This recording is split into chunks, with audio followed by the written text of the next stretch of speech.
morning, or good afternoon, or good evening, and welcome to this lecture number 8 in the series, The Middle East on the Move, Forward or Backwards. This lecture focuses on Afghanistan. Now, if the Taliban did not take over Afghanistan in the swift and decisive manner in which they did on August 15, 2021, we would likely not include Afghanistan in this lecture series on the Middle East. However, with the Taliban rule of Afghanistan, there are many implications and spillover concerns for the stability of the Middle East, as we will review in this lecture. We will start at the end and try to answer some critical questions before reviewing the history of Afghanistan that many refer to as the place where empires come to die. And the questions are, how did the Taliban defeat the Afghan military and topple the Afghan government in such a swift manner, as you will see in the next two charts? 2, what is the situation in Afghanistan right now? 3, what are the main priorities of the Taliban? 4, who is stepping forward to help the Taliban govern? 5, what is life like in Afghanistan? And finally, 6, what do the world powers want from Afghanistan? We will then step as far back as 1979, when the Soviet Union invaded Afghanistan through to the 9/11 Al-Qaeda attack on the Twin Towers and the subsequent Afghan war waged by the United States and its coalition partners, including Canada. And finally, we will try to understand how the rest of the world is reaching to the return of the Taliban and what are the intentions of the global superpowers as it relates to the future of Afghanistan. Even more importantly, we will review the potential implications, good or bad, to the stability of the Middle East, especially those that threaten its future forward trajectory.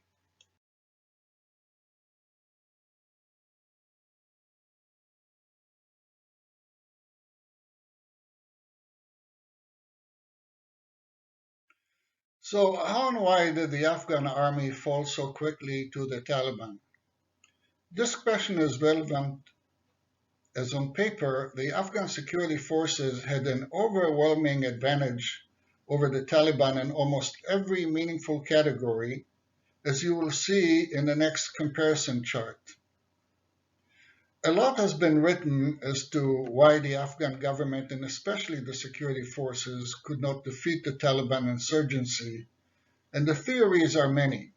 Most common were government corruption, distributed district governments with little to no government support, the legitimization of the Taliban by the Trump administration in negotiating directly with them without the Afghan government involvement, etc. But research indicates that the answer may be simpler than that. What game theorists and academics call commitment problems identifies the problem, and it is not one that the pattern of the Afghan military collapse indicate. It was the collective result of individual soldiers making rational decisions about their own situations and deciding not to fight.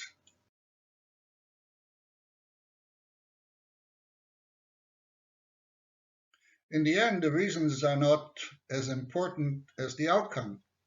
The Taliban rule Afghanistan again. The Taliban lacked the capacity to govern the state. The economy totally collapsed. Thousands and thousands of Afghans that were not rescued by the United States or Canada or others are fleeing the country as refugees seeking asylum in neighboring countries, mainly Iran, and through Iran to Turkey, hence exasperating the refugee crisis in the Middle East that is already destabilizing countries like Jordan, Lebanon, Turkey, and others. A brief 5-minute timeline of the Taliban takeover follows. This video, taken Sunday, shows Taliban fighters inside Afghanistan's presidential palace. It came as the group took control of Kabul, the Afghan capital, and followed the Taliban's swift seizure of most of the country. It's an outcome U.S. intelligence officials estimated could happen 6 months after the U.S. finished withdrawing its troops from the country. Instead, it took just over a week. Of the presidential palace.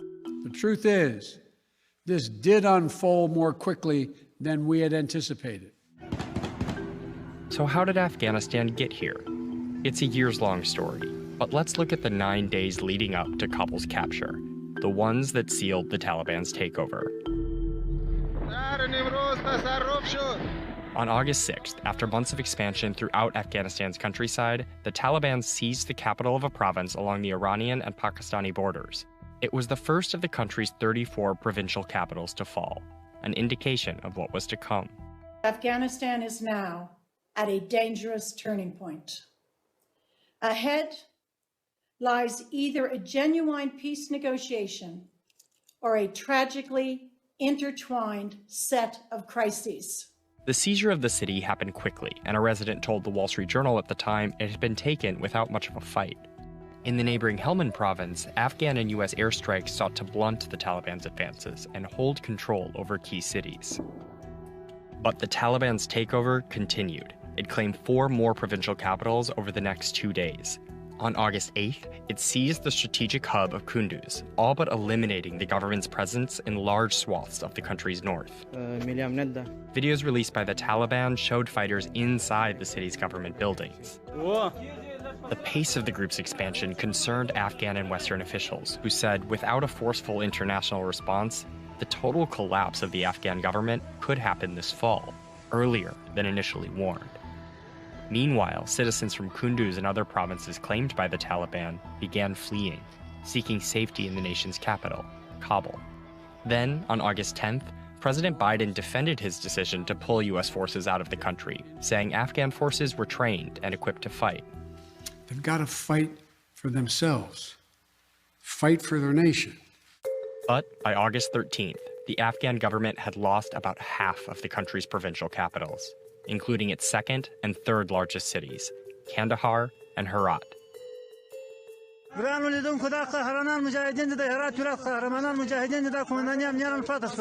After 20 years of war, much of what the U.S. sought to accomplish in Afghanistan crumbled in just 1 week, and many of the cities were taken without a fight, with Afghan soldiers surrendering to the Taliban, taking advantage of the group's promises of amnesty. Focus then turned to Kabul as the U.S. began deploying thousands of troops to the city for a diplomatic evacuation. Then, Afghan President Ashraf Ghani addressed the nation for the first time since the Taliban's takeover of the provincial capitals began, saying his priority was to remobilize Afghan security forces and defend Kabul. But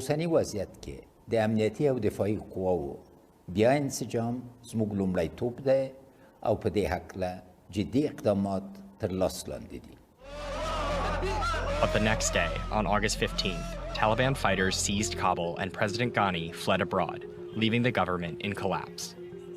And by that evening, insurgents took the palace, where they were filmed removing the Afghan flag. With Kabul's capture, 9 days after the first provincial capital fell, the Taliban looked to have control over nearly all of Afghanistan. As the Taliban moved on Kabul, U.S. troops airlifted Western diplomats and civilians from the U.S. embassy to the military side of Kabul's airport. It's a scene that drew comparisons to the rushed exit from the U.S. embassy in Vietnam in 1975, a parallel Secretary of State Antony Blinken rejected on CNN. This is not Saigon. We went to Afghanistan 20 years ago with one mission, and that mission was to deal with the folks who attacked us on 9/11. And we have succeeded in that mission. By the next day, thousands of Afghans flocked to Kabul's international airport looking to escape. The airport then became the center of the chaos in the capital, as people were seen clinging to a U.S. Air Force plane leaving the city, and Taliban gunmen roamed the streets outside. At least 8 Afghans were killed on Monday at the airport. Amid the violence, President Biden addressed the U.S., again defending his decision to pull U.S. troops out of Afghanistan. If anything, the developments of the past week reinforced that ending U.S. military involvement in Afghanistan now was the right decision. For now, however, Biden has authorized a temporary deployment of troops to the country to secure the airport and help Afghan allies evacuate. The Taliban, meanwhile, saw the first challenge to its rule, as hundreds of Afghans staged a protest. Fighters dispersed the crowds with gunfire.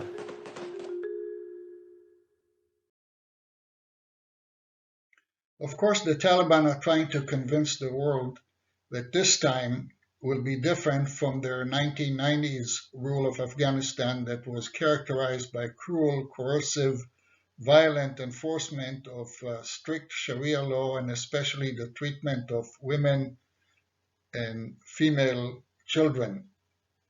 Let's listen to how they try to position their governing so-called philosophy. In the meantime, as you'll see in the next video, Afghanistan is in chaos and the economy is collapsing.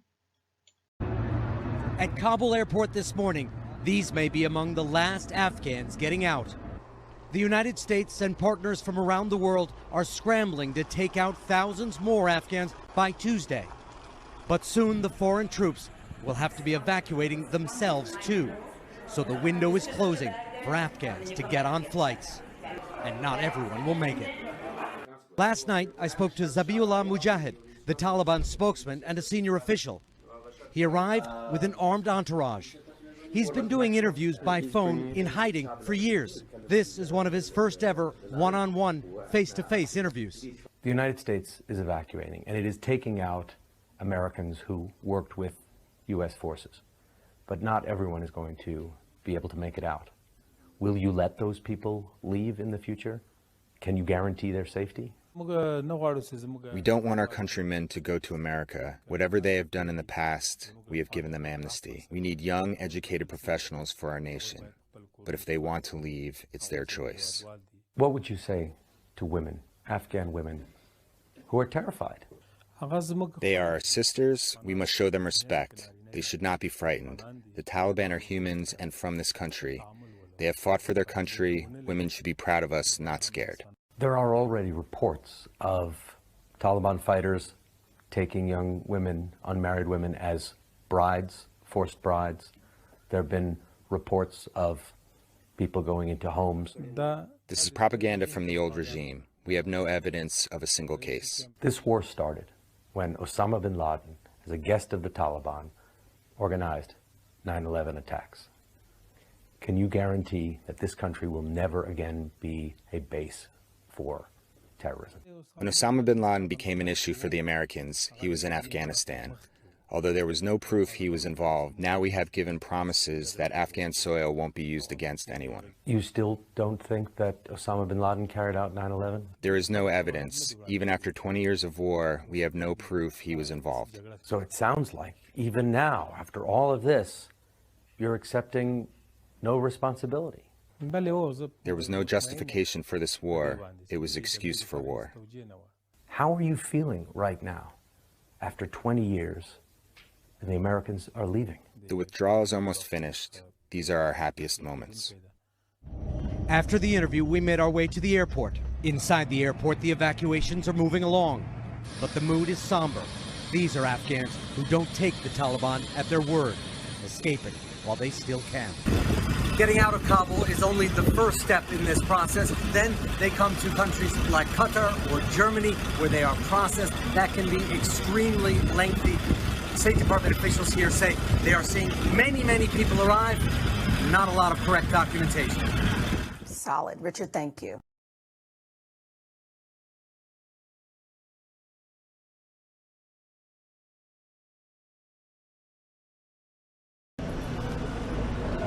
It's 6:30 a.m. in Kabul, and the morning shift is ready to begin the day. A multi-layered security is needed at the largest beverage production plant in Afghanistan. A rare success story which began its carpet and tea trade more than a century ago and now has presence in 46 countries.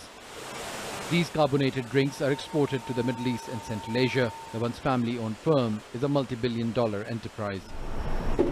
It's a household brand in Afghanistan, and the workers take pride in maintaining the quality of their products. But since the Taliban took over, their revenues and production has been affected. It's mostly run by young Afghan professionals. We have 2,000 employees in Afghanistan. Many have chosen not to leave their country after foreign forces pulled out. I have studied in Afghanistan, and I have to serve the nation and serve my soil and my country. That's the biggest reason I have stayed. Being in Afghanistan is not just about profit. Being in Afghanistan is about to provide services, provide products, and to contribute to the economy of the country. But this company has been able to survive the tumultuous economy largely because its headquarters is not in Afghanistan. Even during the economic crunch, this factory continues to produce 72,000 cans of energy drinks per hour. But this is an exception because the wider economy of Afghanistan is suffering and people cannot buy as much as what they used to. The construction industry, for example, is at a standstill. Since contractors, aid agencies and people in general have no real access to cash, most equipment hasn't moved from yards. Haji Salahuddin says he used to send labour and equipment all over the country. Now he's laid off 12 employees. In this month, there isn't any work for us. Banks are closed and I had to pay salaries. How can I manage with only $200 a week from the bank? My request to the Islamic Emirate is to stress on the banks to resume service. There are about 200 to 300 construction companies here. They've all shut down and the staff have been sent home. But as the sun sets on the stationary construction equipment, the evening shift has started work in another part of Kabul. Workers here say Taliban fighters have not come to the company or made any demands. Although many are wary of the economic crisis, they say the improved security means they do not have to worry about being robbed or killed on their way home. They are hopeful their factory will continue its operation and in return attract investors to help revive the economy. Samir bin Javed, Al Jazeera, Kabul. So what's that all to do with the Middle East? And why are we dedicating so much attention to Afghanistan? The answers are many, but the first and the most important one is the threat of the resurgence of radical Islam jihadist organization like ISIS and it spreading to the Middle East, as it did before in Iraq and Syria. Today they're the ISIS-K, whatever that means, and are attacking the Taliban just as they did attack the Afghanistan government before it fell.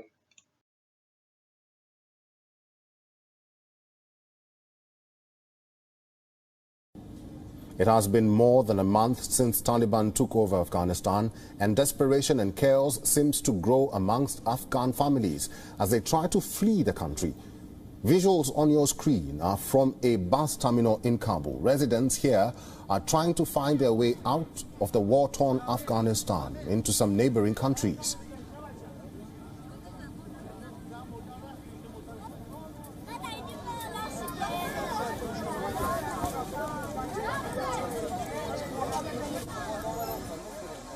چه خاطر آمده بودی و مهاجر شده بودیم من دیگه مجبور شدیم. به خاطر چی مهاجر شده بودی؟ به خاطر جنگ بود دیگه، با خانم من خراب شد، زایده زندگی من خراب شد، مجبور شدیم اومد من دیگه. اما خانم اول قطعی دیگه خیلی خرابی شد گفتن مجبور رفته بشیم. چطور نداریم. Apart from humanitarian crisis, Afghanistan is also facing an economy that is on the brink of collapse. Under Afghanistan's Taliban government, prices for staples like flour, fuel and rice have risen. This has led to a severe cash shortage that has further crippled day-to-day economic activities. Foreign aid payments, which accounted for 40% of Afghanistan's gross domestic product, have all been stopped after Taliban's takeover of Afghanistan. And amid a political and security crisis in the country, members of a Russian-led security organization have denied to host Afghan refugees. Meanwhile, a fog of uncertainty looms over Afghanistan and its residents, with many questioning what will their future hold.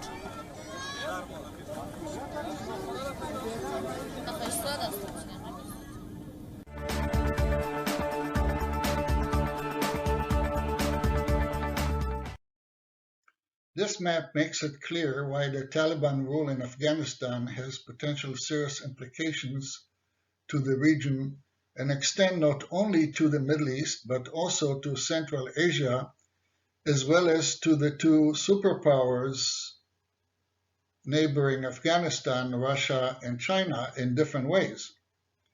In brief, there are for Russia the fear that the Taliban New Afghanistan, that they define as an Islamic emirate, will creep over to the ex-Soviet Union countries like Kazakhstan, Kyrgyzstan, Turkmenistan, and others who are all 90+% Sunni Muslims and who may want to adopt the Islamic emirate model in their countries.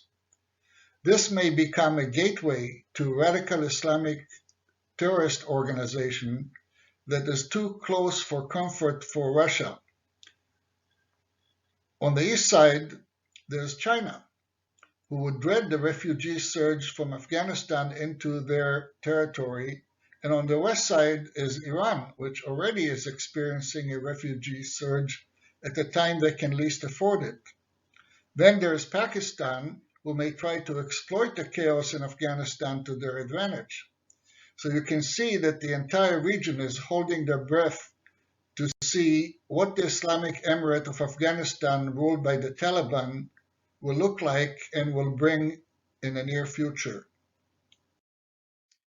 I trust that you remember from an earlier lecture our concept of the 3 C's: content, context, and consequences. What we reviewed so far was content, description of situations of the status quo, facts. The reason it is important to review the other C's, context and consequences, because Afghanistan's recent history of the Russian invasion of Afghanistan spawned the resistance in the form of the Mujahideens, who in turn spawned bin Laden's Al-Qaeda that morphed into ISIS, the United States backing the Mujahideen, who then drove the Russians but opened the door for the Taliban, which the United States in many ways created and later, after 9/11, invaded Afghanistan and fought the Taliban. Sounds complicated? Maybe even complicit on the part of the United States. Yes, it is. So let's start to unpack the story, and we'll begin with who are the Taliban and how did they ascend to power recently for the second time.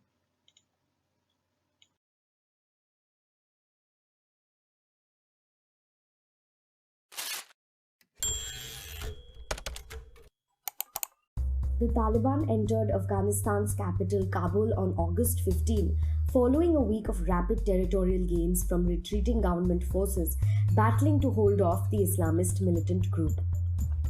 Here are some key facts about the Taliban's history and ideology.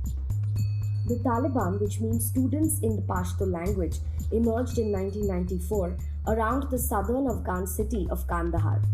It was one of the factions fighting a civil war for control of the country, following the withdrawal of the Soviet Union and subsequent collapse of the government. It originally drew members from the so-called Mujahideen fighters, who, with support from the United States, repelled Soviet forces in the 1980s. Within the space of 2 years, the Taliban had gained sole control over most of the country, proclaiming an Islamic emirate in 1996 with a harsh interpretation of Islamic law. Following the September 11, 2001 attacks in the United States by Al-Qaeda, US-backed forces in the north swept into Kabul in November under the cover of heavy US airstrikes. The Taliban melted away into remote areas where it began a 20-year-long insurgency against the Afghan government and its Western allies. The Taliban's founder and original leader was Mullah Muhammad Omar, who went into hiding after the Taliban was toppled and died in 2013.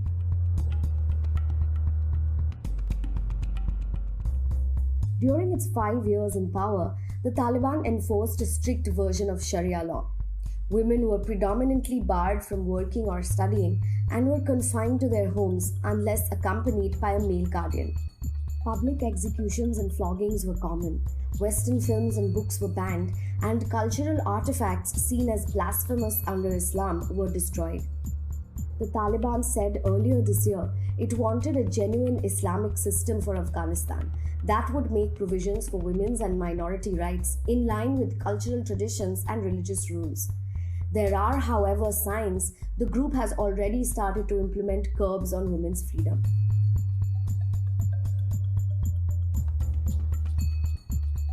Only 4 countries, including neighbor Pakistan, recognized the Taliban government when it was in power. The vast majority of other countries, along with the United Nations, instead recognized a group holding provinces to the north of Kabul as the rightful government in waiting. The United States and the United Nations imposed sanctions on the Taliban, and most countries show little sign it will recognize the group diplomatically. Other countries, such as China, have begun cautiously signaling they may recognize the Taliban as a legitimate regime.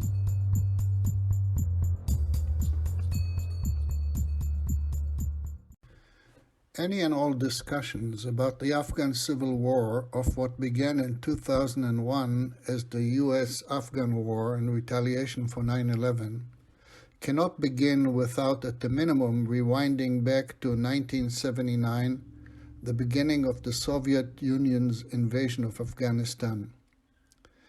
The historical ethno-social makeup of Afghanistan is obviously also a key factor in the turbulent history of civil and military conflicts in Afghanistan. Similarly, Afghans' relations with its neighbor Pakistan is a source of friction, if not outright conflict. This is especially true now that the Afghan conflict is essentially a civil war between the Taliban and the Afghan ruling government, and of course, the meddling fingers of the United States. At a point in time where a large coalition of Western nations, including Canada, joined the US in a war to defeat Al-Qaeda in retaliation for 9/11, the world viewed it as a just war. But since the Allies withdrew from the coalition in the past few years and Al-Qaeda and ISIS are no longer a present danger, it seems that in classical US foreign military campaigns, the Afghan war became a quagmire where once again the war cannot be won militarily, and US diplomacy in this part of the world is not adept to broker and sponsor a peaceful resolution. So let's start with the Soviets. They started the whole thing, and then the Americans created the monster known as the Mujahideens that quickly, after the Soviet withdrawal, gave birth to today's Islamic Jihad movement of the Al-Qaedas and the ISIS. Starting in the 1950s, the USSR began giving aid to Afghanistan. The Soviets built the roads, irrigation, and even some oil pipelines. Before the arrival of the Soviet troops in this country, the Communist Party took power after 1978 coup. Nur Muhammad Taraki became president. The party initiated a series of radical modernization reforms throughout the country. But these new reforms turned out to be very unliked by the more traditional ruler Muslim population, and for the traditional power structures, the people saw land distribution and women's rights as very strange to their traditional Islamic culture. The new regime suppressed opposition, executing thousands of political prisoners and ordering massacres against unarmed civilians. This led to the rise of anti-government armed groups, and by April 1979, large parts of this country were in open rebellion. The government itself experienced in-party rivalry, and in September 1979, Taraki was murdered under the orders of one of his rivals, Hafizullah Amin. Moscow wanted to help the new regime and to expand their influence. One more communist country in the region could have been a good thing for the Russians, plus the fact that the Soviets wanted to protect their interests in Afghanistan. Eventually, the Soviet government, under the leader Leonid Brezhnev, decided to deploy the 40th Army at the end of 1979, arriving in the capital, Kabul. They staged a coup, killing President Amin and installing the Soviet loyalist Babrak Karmal from a rival faction. The deployment had been variously called an invasion by others. 100,000 soldiers secured Kabul quickly. After USSR took control of the Afghan capital, they tried through the following decade to gain control over the whole country. Resistance fighters called Mujahideen saw the Christians and the atheist Soviets controlling Afghanistan as an insult of Islam, as well as of their traditional culture, proclaiming a jihad, a holy war. They gained the support of Islamic world and the US, which gave them weapons and money. So this was the main enemy for the Soviets, but their failure to expand their influence to the whole country happened due to some reasons. One of the principal ones is the country itself and its terrain. Afghanistan, a place larger than Ukraine, with a harsh soil, full of deserts, mountains, caves, cliffs, and with a very traditional Muslim people, some of them Muslim fanatics. Having a place to fight with these details was a real struggle for the Soviets. The Mujahideen employed guerrilla tactics against the Soviet forces. They would attack and raid quickly, causing great destruction. The Soviet army used armored formations. This was notably ineffective against small-scale guerrilla groups using hit-and-run tactics in the rough terrain of Afghanistan. Large offensives were made against the Mujahideen strongholds, but their enemy was dispersed, and the Soviets withdrew once their operation was completed. So it wasn't like a clear front line to fight and maintain on. After years of fighting, in 1989, Soviet forces pulled out of Afghanistan. 15,000 Soviet soldiers and countless Afghans had been killed in the decade-long war. Billions of dollars had been spent each year to support troops in Afghanistan. Unable to defeat the Mujahideen and pressed by world opinion to leave Afghanistan, Gorbachev, the Soviet leader, decided that the USSR had to get out. Also, with the introduction of other powerful weapons in the war, the Mujahideen managed to destroy valuable pieces of armor, helicopters and planes, increasing the monetary costs. Being a very costly war for years, with pressure from outside and inside, and with no big progress, the USSR forces left. As it was presented, it wasn't a classical war. The Soviets managed to create some achievements, but due to the harsh terrain and fighting against an enemy who hit and run, backed by other countries including US, they dropped their case in 1989. The Afghan communist regime fell in 1992. There is so much more to talk about in this proxy war of the Cold War, but I wanted to present some details about this topic as short as possible. Thank you so much for watching. Don't forget to subscribe and hit the bell button to be notified when a new video is uploaded.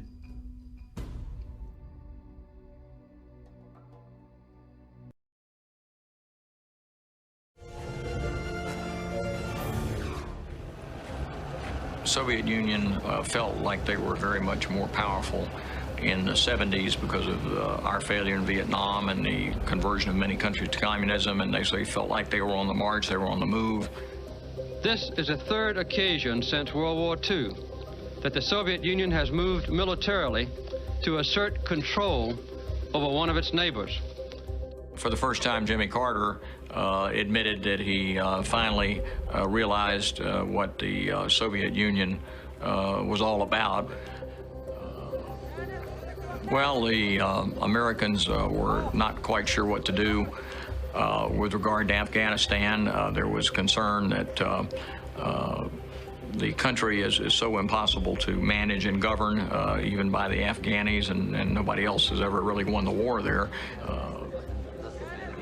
The anti-government rebels call themselves the Mujahideen. My dad was supporting Mujahideen, and he was never happy for the Russians to come to Afghanistan and occupy my country. My uncles from both sides, from my mother's side and from my dad's side, were fighting against Russians. They were in the Mujahideen forces.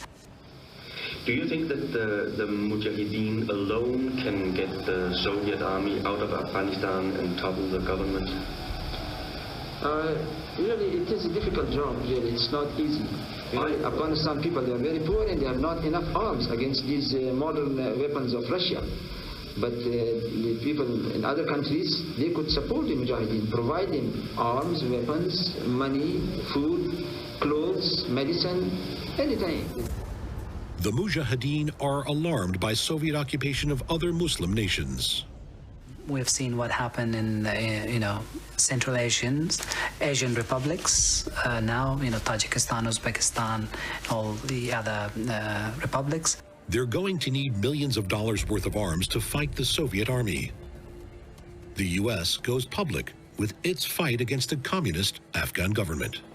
They figured, we're not going to go in there and let it become a graveyard for our people. The Soviets are in there. They've already made the commitment, so let's just funnel aid to the Northern Alliance and then to the broader group called the Mujahideen, and just make the Soviets pay the price for kind of going into the wrong place at the wrong time. The Taliban took control and ruled Afghanistan after the humiliating retreat of the Soviet Union occupying forces, a war that some suggest bankrupted the Soviet Union and was the main cause for its demise in the early 90s. Fast forward to 9/11, when then President George W. Bush declared war on the Taliban, whom he accused of harboring and supporting the Islamic Jihad movement of Al-Qaeda, who were responsible for the attack on 9/11. The next few slides highlight some key milestones in this unwinnable war leading up to Trump's failing attempt to reach a peace agreement with the Taliban, even to the point of inviting them to Camp David. Doing so without including the Afghans' ruling government, and in doing so gave the impetus and the legitimacy by de facto recognizing the Taliban regime even before it took over Afghanistan. This is reminiscent of similar failed attempts to broker the deal of the century, for instance, between Israel and the Palestinians without involving the Palestinians. So much for Trump's art of the deal.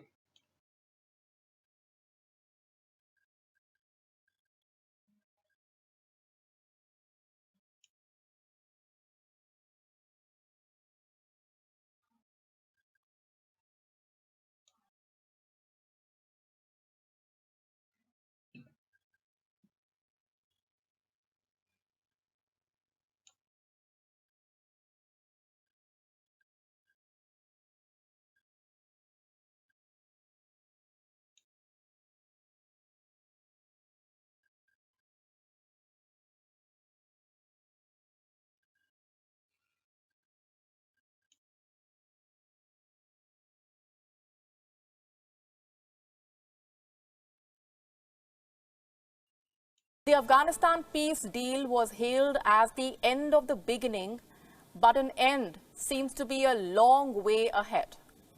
Just 4 days after that agreement was signed, the U.S. Army carried out strikes against the Taliban. The air raids were carried out in Afghanistan's Helmand province. The U.S. has termed this a defensive strike. It comes after Taliban fighters had attacked an Afghan forces checkpoint.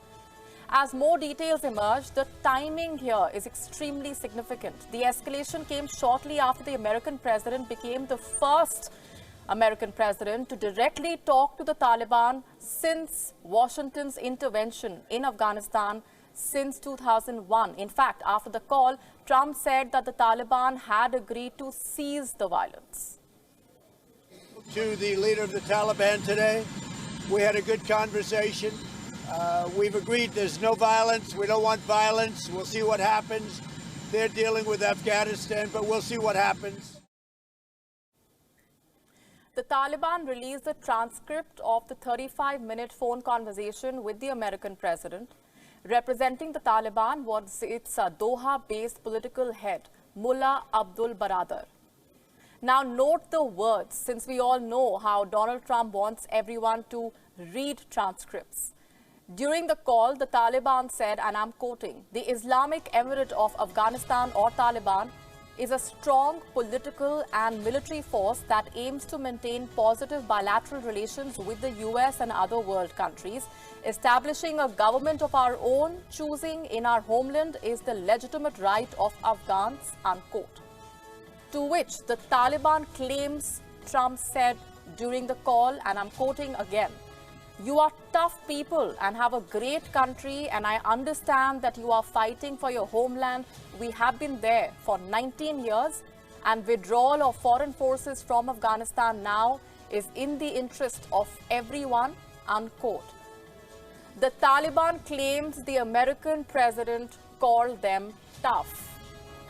And this call comes in the backdrop of a disagreement on prisoner swaps between the Afghan government and the Taliban after the deal was signed. In the first hurdle, the Afghan government said that it made no commitment to free 5,000 Taliban prisoners, and the Taliban refused to hold talks with Kabul until it releases the group's 5,000 prisoners. Remember, the Afghan government was not a part of the deal signing, but the two signatories agreed to hold separate talks. As per the US-Taliban deal, the group has agreed to help Washington in the fight against the ISIS and Al-Qaeda in Afghanistan in exchange of American troop withdrawal from the war-torn country. The development comes at a time of political turmoil in Kabul. President Ashraf Ghani's rival Abdullah Abdullah has contested the September 2019 election results. The deal was signed after 18 months of negotiations with an aim to end the 18-year-long Afghanistan conflict. And if it was to be the trump card during campaigning in the US elections, for now that plan seems to not be going too well. It is a long road to peace in Afghanistan. The journey has already encountered its first hurdles. But will this mean the peace process altogether comes to a screeching halt? Watch this space as we continue to track that journey.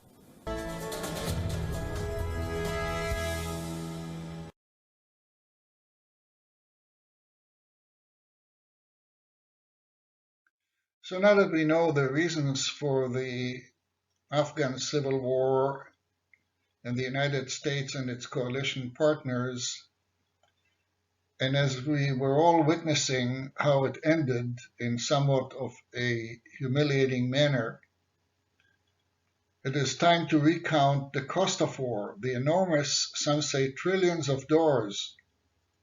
But no amount of money can pay for the human tragedy on both sides, the combatants in the civil war and the coalition forces. This chart is somewhat dated, but it is sufficient to tell the horrible story of the cost of the war in terms of human lives. As you can see here, during the war in Afghanistan from 2001 to present, and this chart is somewhat dated, maybe 3 years, over 31,000 civilian deaths due to war-related violence have been documented. 29,900 to be exact civilians have been wounded. Over 111,000 Afghans, including civilian soldiers and militants, are estimated to have been killed in the conflict. As of July 7th, 2018, so we're talking about 2.5 years now, there have been 2,440 US military deaths in the war in Afghanistan. 1,856 of these deaths have been a result of military action, and 20,320 American servicemen have been wounded in action, in addition to 720 US civilian contractors. It's been an unusually quiet week in Kabul, where bombs and bullets have been the mainstay for years. But the Afghan Taliban says the agreement signed in Doha marks the beginning of real change. I think the neighbor people of Afghanistan and also world community want to see Afghanistan stable. And this today is very important, and this is the first step opening the door to the hope of the people of Afghanistan. Last year, more than 3,400 civilians were killed in the country. The Taliban were responsible for almost half of those deaths. Afghan forces and the US were responsible for 43%. In recent years, the Taliban has been responsible for numerous attacks against civilians. In 2014, a teenage suicide bomber sitting in the audience of a play detonated a bomb. It was in a French school that was considered a safe haven for culture in Kabul. The first month of 2018 saw a string of attacks by the group. On the 20th of January, several armed men stormed the Intercontinental Hotel in Kabul and killed 21 people. They'd attacked the same hotel in 2011. A week later, an ambulance packed with explosives was detonated in a shopping centre in Kabul. Dozens were killed. In September last year, President Donald Trump called off talks with the Taliban after it admitted responsibility for an attack in Kabul that killed dozens of people. We have had statements coming in from Kabul government and also the United States of America that we cannot trust the Taliban because there are so many groups. There are like 22 groups. Yet the Taliban were like, no, we are one group. This reduction in violence phase proved that the Taliban indeed is one group. But it's not just the Taliban who have admitted killing civilians. ISIL-linked groups have fought the Taliban and Afghan government forces and also killed scores of people. And last year also saw a record high level of civilian casualties from airstrikes, most of those by international forces, including the US. But the deal signed in Doha still has a long way to go before real peace can be achieved. A crucial next step will be if the Taliban can reach an agreement with the Afghan government, who it has been locked in a brutal conflict with for almost 2 decades. Laura Burden-Manley, Al Jazeera. So now the real question is, what's next for Afghanistan? FP Live ran a documentary on this topic that is too long to include in this lecture. Suffice it to say that from the West's point of view, meaning the United States and its coalition partners, including Canada, the most important issue was to secure and extricate from Afghanistan those who cooperated and collaborated with coalition forces as interpreters and contractors and the families, for which remaining in the country would be akin to a death sentence, and also offer a safe haven to Afghani refugees who fear their life under the wrath of the Taliban rule.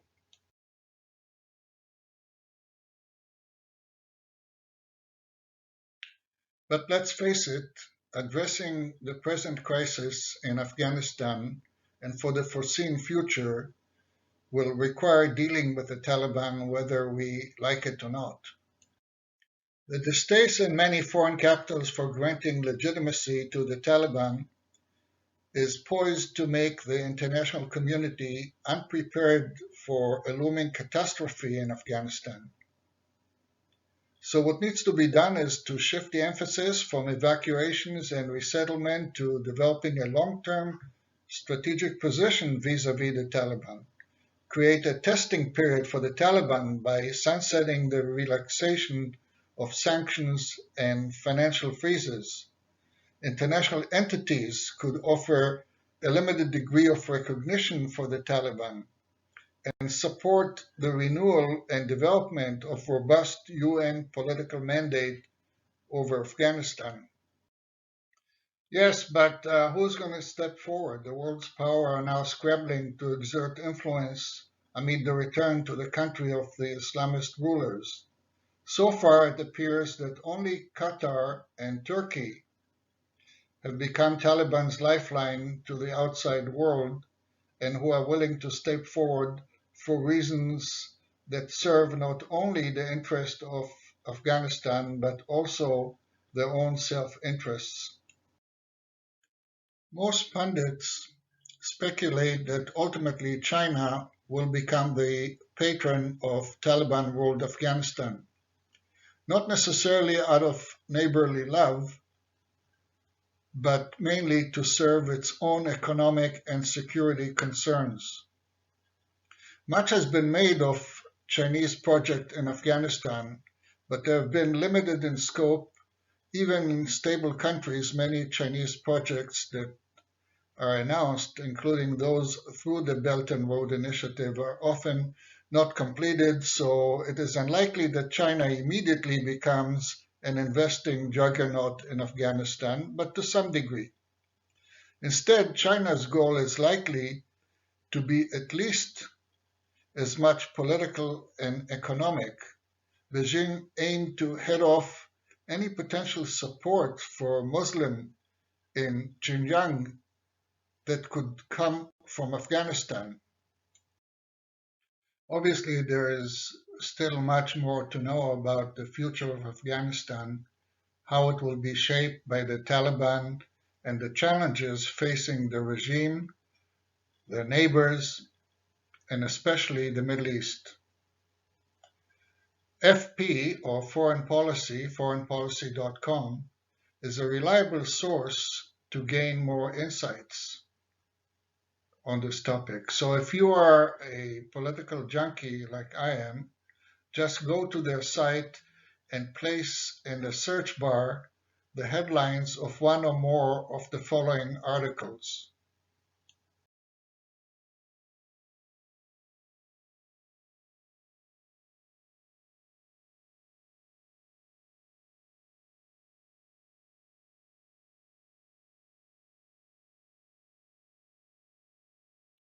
As we wrap up this political and historical review of Afghanistan, and especially since the recent takeover of what is now the new Islamic Emirate of Afghanistan ruled by the Taliban, let us reflect on the lessons that we and many world countries can learn from the Afghan experience. Afghanistan is not a country that lends itself to domination by sheer force. Its rugged mountainous terrain makes it impossible for a foreign military, no matter how powerful, to conquer and occupy the country. Indeed, after 20 years of war, even the United States was unable to effect much lasting change there. However, smaller states that share historical, cultural, and religious values with Afghanistan are better positioned to achieve their objectives in the country than culturally distinct nations. That's true for all countries in the Middle East, frankly. Thus, in the United States' absence, Iran and Turkey will compete for influence over Afghanistan, with which both countries share historical and cultural ties. Afghanistan's fluid political and security situation following the US pullout will present a major challenge and, to some, opportunities. However, the stability of the country remains elusive. In the next few minutes, let's review what some of the neighboring countries of Afghanistan, and frankly, not just neighbors of Afghanistan, but countries in and around the region, would like to gain or achieve in their relationship with Afghanistan. So let's start with what Iran wants. Tehran is angling to become Afghanistan's main economic benefactor, hoping to form a relationship with the Taliban. But incompatible religious ideology and Iran's cooperation in America's 2001 invasion are significant obstacles. The Taliban have a long memory. The Iranians are deeply concerned about the Taliban's resurgence. despite publicly claiming to be happy about the US departure. Iran wants to see a fragile Afghanistan controlled by the Taliban to obstruct Turkish intervention plans and secure more water supplies from the Helmand River for its water-scarce border areas. What does Turkey want? Turkey's involvement in Afghanistan is also part of Ankara's strategy to repair its strained relations with Washington. It participated in the NATO-led International Security Assistance Force in Afghanistan since its establishment in 2001. It could also help mediate between the Taliban and Washington as the crisis unfolds because of its claim for Muslim leadership. What does the US want? For the US and its Western allies, one of their key objectives is containing Russian and Chinese influence in Afghanistan. Washington is keen on slowing down China's economic progress and preventing Russia from restoring its lost influence in Central Asia. The US considers Russo-Chinese activity in South and Central Asia the most significant threat to its national security, and of course, on Americans' mind is the potential resurgence of radical Islamic organizations such as Al-Qaeda and ISIS. What does Russia want? For Moscow, the primary concern in Afghanistan is the potential for the instability there to spill over into Russia, namely through Chechnya, Dagestan, and Tatarstan, and its neighbors in Central Asia, specifically Tajikistan and Uzbekistan, as we described before. The prospect of establishing Islamic Emirates in these countries and regions similar to the Taliban's self-proclaimed Islamic Emirate of Afghanistan is not far-fetched and represents a major threat, potential security threat to Russia. So what does the future hold for Afghanistan? Let's hear what the Taliban has to say about it. Well, joining us now is Kamran Bokhari. He's the Director of Analytical Development at the New Lines Institute for Strategy and Policy in Washington. Thanks so much for joining us. We heard there that the Taliban are facing several problems as the new rulers of Afghanistan, the country's economy, for one, and also governance. How do you think it will govern, and how do you think it will drive the economy and support the Afghan people? As they say here in the United States, the Taliban are now in a pickle. They are an ideological movement that has very little, if you will, experience in governing, if at all. What they governed back in the 90s was not exactly a state in the real sense of the word. They were largely in a state of war, and they were a pariah regime that was struggling to deal with the country. But the demand from the population wasn't there because the country was in utter chaos, and anything remotely resembling a state had been shattered by decades of warfare. This is a different Afghanistan that the United States is leaving behind. There are institutions, and most importantly, there's a population that has seen 20 years of what a modern state could look like. And those are some really, really big shoes that the Taliban will have to fill, and I don't think they're ready. And they're caught between being an ideological actor and the need for pragmatism. I don't think that they can maintain their ideological core if they go too far in the direction of pragmatism that is required for them to gain recognition from the outside world and the hard cash to be able to, put together a political economy which is pretty much gone.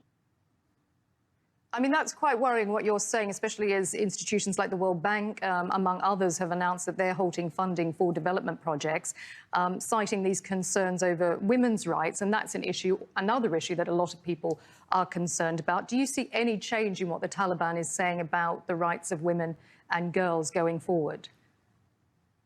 Well, I mean, those are, information operations to try and attract the world's attention, especially that part of the world, the West, which has the funding that they need.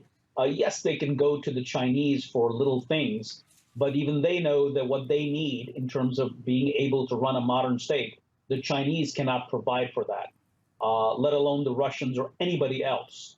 So this is a conundrum, how do they square this circle? How do you make sure that the rank and file of your movement that has been with you for 20 years and is steeped in, ideological purity, then deals with your need, the leadership's need for being pragmatic, and quite frankly, is the leadership capable of pragmatism? They're saying a lot of words that sound reasonable, but actions will speak louder than words. And then of course there is the issue of will their own movement fracture because they're making too many compromises already.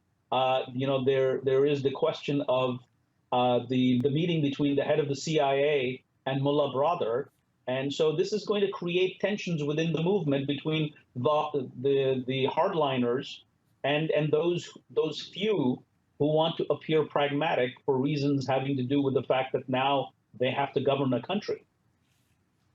Yeah, okay, we'll be keeping an eye on those developments, among others, in the many weeks and months to come. Kamran Bukhari, thanks so much for giving us your insight. Thank you.